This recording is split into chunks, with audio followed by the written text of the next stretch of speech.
அது வந்து எனக்கு என்னமோ அது அது அதுக்கு அந்த மாதிரி வரும்னு தோணலை. ஏன்னா 10 கோடி ரூபாய்லாம் தரமாட்டாங்க. அப்படிலாம் கோர்ட்லலாம் நீங்கள் கேட்கலாம், அவ்வளோ வேணாம், 100 கோடி கேட்கலாம், 10 கோடி கேட்கலாம். கோர்ட்டெல்லாம் அவ்வளோ சீக்கிரம் யாருக்கும் கிராண்ட் பண்ணிட மாட்டாங்க அப்படிலாம். ஓகே. இன்னொன்று நான் என்ன ஃபீல் பண்ணுறேன் அப்படின்னா, தனுஷ் ரிப்ளை பண்ணதா ஒரு லெட்டர் ஒன்று வெளியில் வந்தது. அது உண்மையிலேயே அவர் பண்ணதா இல்லை அவர் பண்ணலையான்றது தெரியல. ஏன்னா அவருடைய அஃபிஷியல் ஹேண்டில்லேருந்து அது வெளியில் வரல. அது ஓகே, யாரோ ஒரு ஃபேன் போட்டாங்களா என்னன்னு தெரியல, தனுஷ் எழுதுனா மாதிரியே இருக்காது. இதை பற்றியான விளக்கத்தை தனுஷ் தான் அளிக்கணும். ஓகே, நான் தனுஷோட ஆக்ட் பண்ணியிருக்கேன். அநேகன் படத்தில் அவரோட ஆக்ட் பண்ணேன். என்னுடைய பையனாக அவர் ஆக்ட் பண்ணார். ஸோ நான் அதனால் வந்து தனுஷ் வந்து இந்த விளக்கம் அளிக்கணும். இன்னும் சரியான விளக்கங்கள் வரல.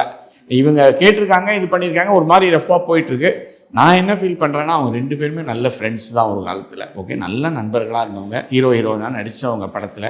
ஏதோ சில மனத்தாங்கல்களான இந்த பிரச்சனை வந்திருக்கு.